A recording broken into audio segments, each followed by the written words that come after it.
Mic Markham ने अपनी एक मशीन को ऑन किया। ऑन करते ही उस मशीन के ठीक ऊपर एक वॉर्टेक्स बनता है जो दिखने में गर्मियों में हाईवेज पर दिखने वाली भाप जैसा था। माइक उसके अंदर कुछ फेंकता है और वो चीज गायब हो जाती है। माइक को लगा कि उसने एक टेलीपोर्टेशन डिवाइस बनाया है, पर माइक गलत था। माइक के हाथों गलती से एक टाइम मशीन बन गई थी। माइक मार्कम एक एमेचर साइंटिस्ट था। उसके पास ना तो कोई डिग्री थी ना कोई क्वालिफिकेशन, पर उसमें जज्बा था, जज्बा कुछ कर गुजरने का। मार्कम ने न जाने कितने ही छोटे मोटे आविष्कार किए होंगे, पर इस बार मार्कम कुछ ऐसा करने वाला था जिससे पूरी दुनिया दंग रह जाएगी। मार्कम अमेरिका के स्टैनबरी मिसूरी में पैदा हुआ और वहीं पला बड़ा। उसके घर का बैकयार्ड किसी इलेक्ट्रॉनिक्स रिपेयर शॉप की तरह लगता, जहां इलेक्ट्रॉनिक्स का कबाड़ा पड़ा रहता। इसी कबाड़े को यूज करके मार्कम अलग अलग चीजें बनाया करता। मार्कम के एक्सपेरिमेंट्स में से एक था जेकब्स लैडर। अब ये जेकब्स लैडर क्या भला है? जेकब्स लैडर के अपैरेटस में 2 मेटल रॉड्स होती हैं जिनके बीच थोड़ी सी दूरी होती है, और जैसे जैसे हम ऊपर जाते हैं ये दूरी बढ़ती जाती है। जब इन रॉड्स पर हाई वोल्टेज अप्लाई किया जाता है तो इन 2 रॉड्स के बीच की गैसेस एक कंडक्टर बन जाती हैं और इलेक्ट्रिक आर्क्स बनाने लगती हैं, जो इस लैडर या सीढ़ी के नीचे शुरू होते हैं और चलते चलते ऊपर की तरफ जाने लगते हैं। और जैसे ये ऊपर पहुंचते हैं ये फिर से नीचे से शुरू हो जाते हैं, मानो कोई लूप हो। मार्कम इस एक्सपेरिमेंट का ही एक वेरिएशन ट्राई कर रहा था, पर इसके लिए उसे चाहिए था एक ट्रांसफॉर्मर। अपने मॉडिफाइड जेकब लैडर को बनाने के लिए मार्कम को कम से कम 10 से 20 हजार वोल्ट्स की इलेक्ट्रिसिटी चाहिए होगी, और मार्कम के घर की इलेक्ट्रिक सप्लाई फिलहाल सिर्फ 240 वोल्ट ही थी। मार्कम अब एक छोटा सा ट्रांसफॉर्मर बनाता है जो कि एक स्टेप अप ट्रांसफॉर्मर था। उस ट्रांसफॉर्मर की मदद से मार्कम ने 240 वोल्ट को स्टेप अप करके 20,000 वोल्ट का पोटेंशियल डिफरेंस अचीव कर लिया था। मार्कम का ये मॉडल 18 इंच का ही था, पर एक और प्रॉब्लम थी जो मार्कम को सता रही थी, और वो चीज थी हवा की रेजिस्टेंस। मार्कम के दिमाग में तभी एक आइडिया आता है जहां वो हाई पावर्ड लेजर्स की मदद से रॉड्स के पास के एरिया को गर्म करता है, जिससे इस लैडर के आसपास की हवा की रेजिस्टेंस कम हो जाती है। मार्कम अब रेडी था अपने पहले टेस्ट के लिए। मार्कम ने अब स्विच ऑन किया इस उम्मीद के साथ कि उसे बड़े बड़े इलेक्ट्रिक आर्क्स दिखेंगे, पर ऐसा कुछ नहीं हुआ। इनफैक्ट एक चिंगारी तक नहीं उड़ी। इसके बाद मार्कम हताश होकर स्विच बंद करने ही वाला था कि तभी उसने कुछ नोटिस किया। दोनों रॉड्स के ठीक ऊपर एक गोला नजर आता है जो ट्रांसपेरेंट था, इतना ट्रांसपेरेंट कि उसको गौर से देखे बिना यह स्फीयर नजर ही नहीं आता। ये गोला गर्मियों में हाईवेज पर नजर आने वाली भाप की तरह लग रहा था। मार्कम अब इस पर कुछ टेस्ट करना चाह रहा था। वो अब एक स्क्रू उठाता है और उस गोले के अंदर फेंकता है कि तभी वो स्क्रू गायब हो जाता है। उस स्क्रू का कोई नामो निशान नहीं दिख रहा था। मार्कम को लगा कि उसने शायद एक टेलीपोर्टेशन डिवाइस बनाई है जो चीजों को एक जगह से दूसरी जगह पहुंचा सकती है, पर मार्कम का यह अंदाजा बिल्कुल गलत था।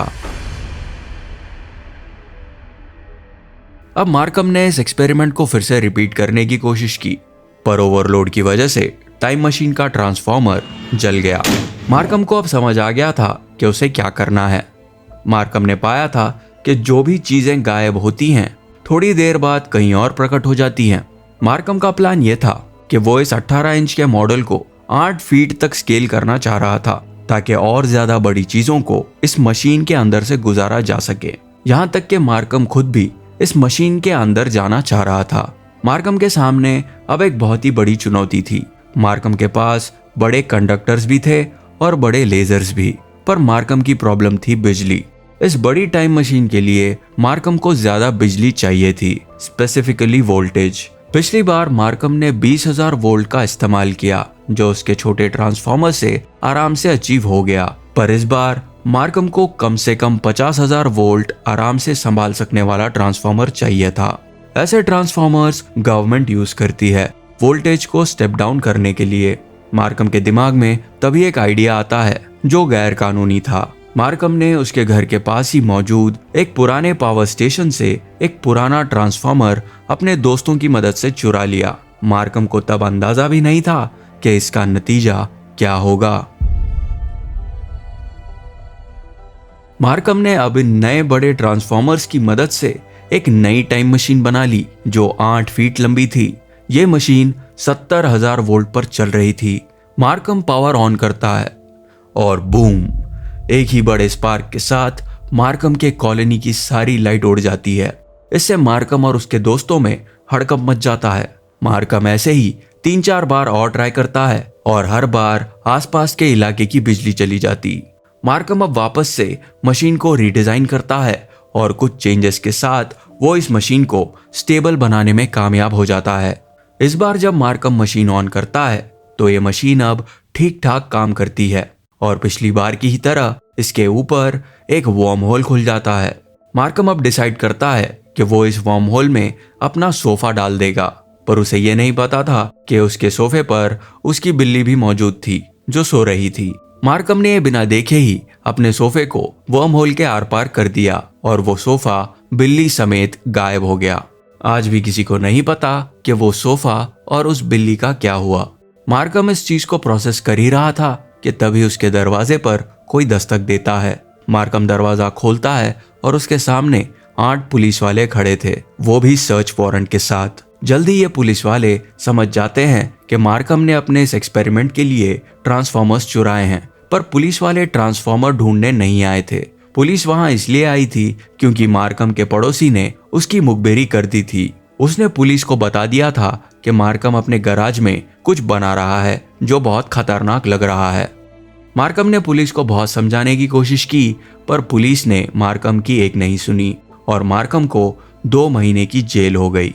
मार्कम ने कोर्ट में भी यही कहा कि उसे वो ट्रांसफॉर्मर एक टाइम मशीन बनाने के लिए चाहिए था। कोर्ट ने यह कंक्लूजन निकाला कि मार्कम एक दिमागी मरीज है और इसी बिना पर उसे हल्की सजा हुई। जेल में ही मार्कम इन 2 महीनों में अपनी टाइम मशीन के मॉडल को और बेहतर करता है। मार्कम अब जेल के बाहर आता है और पाता है कि उसकी मशीन उस घर में अब नहीं है। उसका सारा इक्विपमेंट भी गायब हो चुका था।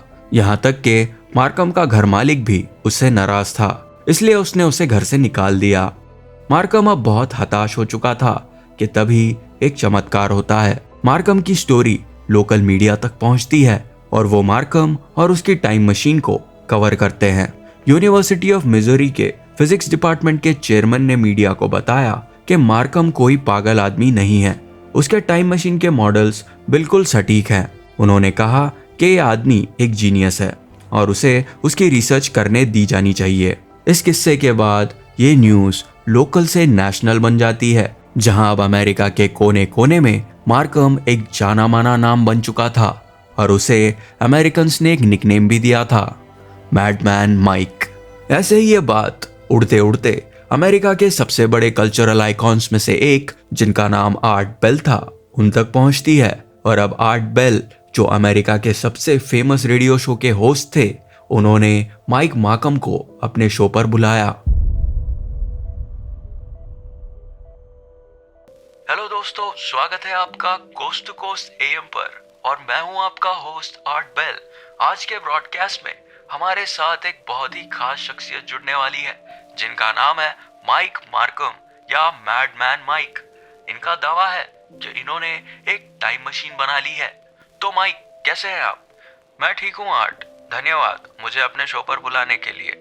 यहाँ मार्कम ने अपनी टाइम मशीन के बारे में एक्सप्लेन किया। आर्ट बेल खुद एक इलेक्ट्रिकल इंजीनियर थे, तो अगर मार्कम एक स्कैमर होता तो आर्ट बेल उसे पकड़ लेते।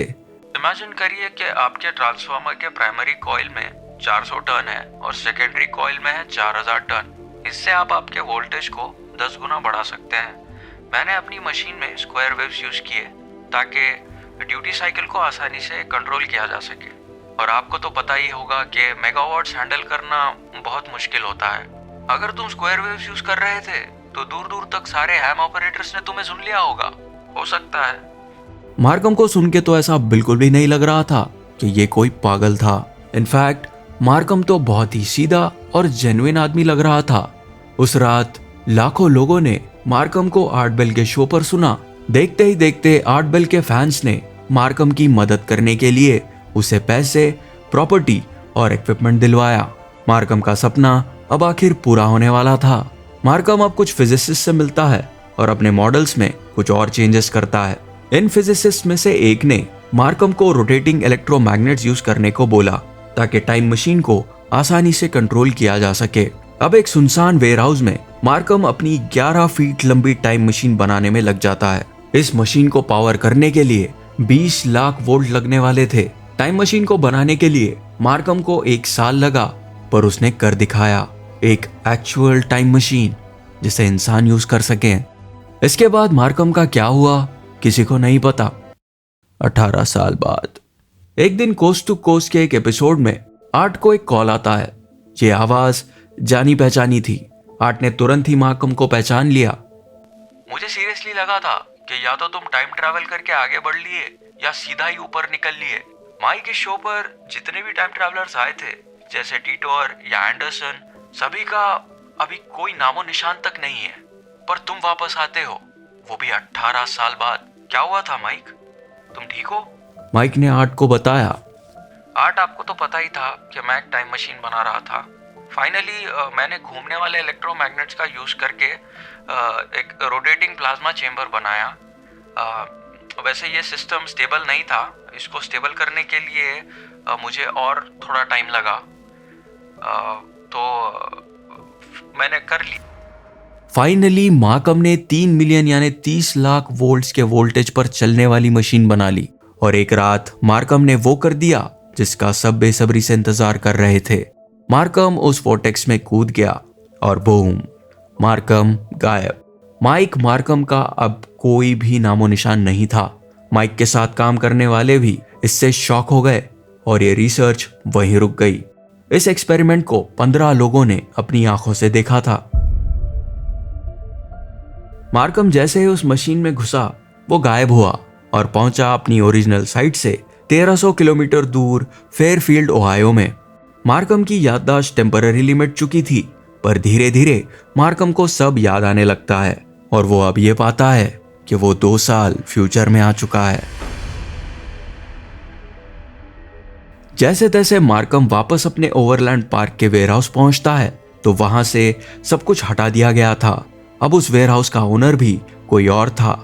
मार्कम की सारी मशीन्स, ट्रांसफॉर्मर्स, कंप्यूटर्स और कंप्यूटर्स पर स्टोर डेटा सब कुछ लापता था। मार्कम अब ये मशीन फिर से बनाना चाह रहा था, पर उसके पास फिलहाल फूटी कौड़ी तक नहीं थी। इस बार भी आर्ट बेल के फैंस ने ही मार्कम की मदद की और 2015 में मार्कम के लिए क्राउड फंडिंग शुरू कर दी। आर्ट बेल ने मार्कम से पूछा कि वो गवर्नमेंट के साथ क्यों नहीं काम करता, वो उसे सब कुछ देंगे जो उसे चाहिए। इस पर मार्कम ने कहा कि उसे डर है कि कहीं गवर्नमेंट उसकी मशीन का गलत इस्तेमाल ना करे, इसीलिए वो गवर्नमेंट के साथ काम नहीं करना चाहता था। इसके बाद मार्कम ने अपनी मशीन को और बेहतर किया। जहां पहले प्रोटोटाइप्स में मेटल की चीजें इस मशीन से टेलीपोर्ट नहीं हो पा रही थीं, पर जब मार्कम ने मशीन के अंदर एक फैराडे केज बनाया तो उस मशीन से अब कोई भी चीज सेफली टाइम ट्रैवल कर सकती थी, यहां तक कि इंसान भी। इसके बाद माइक मार्कम की कहानी धीरे धीरे लोगों की मेमोरी से निकल गई और आर्ट बेल ने भी इस स्टोरी को परस्यू करना बंद कर दिया। पर एक दिन अचानक आर्ट बेल के रेडियो शो पर एक सीक्रेट कॉलर कॉल करता है जो आर्ट बेल को 1930 में छपे एक न्यूज़पेपर आर्टिकल के बारे में बताता है। उस आर्टिकल में लिखा था कि एक बीच पर एक बॉडी मिली है जो एक मेटल ट्यूब के अंदर थी और ये बॉडी एक यंग आदमी की थी। उसके जेब में एक रेक्टेंगुलर बॉक्स भी मिला था जो किसी टाइप का एडवांस डिवाइस लग रहा था। ये सुन आर्ट बेल और उनकी ऑडियंस को एक बड़ा सा झटका लगता है कि कहीं